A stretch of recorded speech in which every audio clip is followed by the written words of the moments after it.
कोशिश की जा रही है कि महिलाओं को इजीली टारगेट किया जाए और उनसे कोई भी काम करवा दिया जाए, पर ये इतना आसान नहीं है।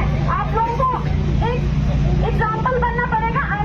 देखिए, एक तरफ तो आम लोग LUCC सहकारिता जो समिति है उसके माध्यम से ठगे गए हैं, और दूसरी बात ऊपर से जो सहकारिता मंत्री हैं धन सिंह रावत, वो झूठ बोलकर अपना पल्ला झाड़ रहे हैं। वो ये कह रहे हैं कि ये 2017 में जनवरी के माह ये यहाँ पर रजिस्ट्रेशन इस संस्था का हुआ। पहले तो उन्होंने कहा कि ये संस्था यहाँ रजिस्टर्ड ही नहीं है, फिर कह रहे हैं कि 2017 में हुआ, और अब कह रहे हैं कि हमने 2022 में ये बता दिया था कि ये गलत कर रहे हैं, भारत सरकार को हमने लिख दिया था। तो 2022 से लेकर आज अब तक वो क्यों उन्होंने इस पर एक्शन नहीं लिया?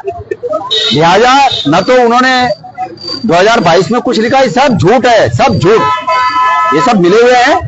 और मैंने कहा है कि इनके संबंधों की, उस कंपनी के प्रमोटरों से इनके संबंधों की जांच होनी चाहिए।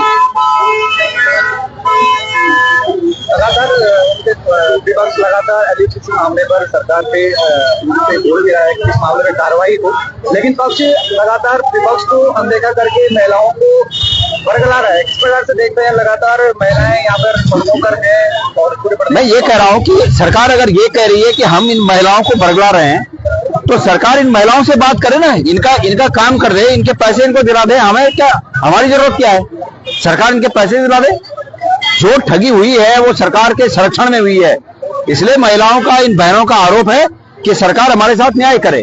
जब सरकार न्याय नहीं कर रही है तो हमें इनके समर्थन में आना पड़ रहा है। लोकतंत्र है, हमें इनका समर्थन में आना पड़ेगा। तब तक आएंगे जब तक इनके साथ न्याय नहीं मिलेगा। सरकार बोलते रहे, सरकार तो किसी को सुनने को तैयार नहीं है। जो सरकार के विरोध में बोलता है उस पर केस कर दे रहे हैं, पुलिस चौकी में उसको बुला दे रहे हैं, थानेदार से धमका दे रहे हैं। तो ये तो सरकार का इस तरह जो है अलोकतांत्रिक जो स्वरूप है वो सबको स्वीकार थोड़ी होगा, हम उसको स्वीकार नहीं करते हैं।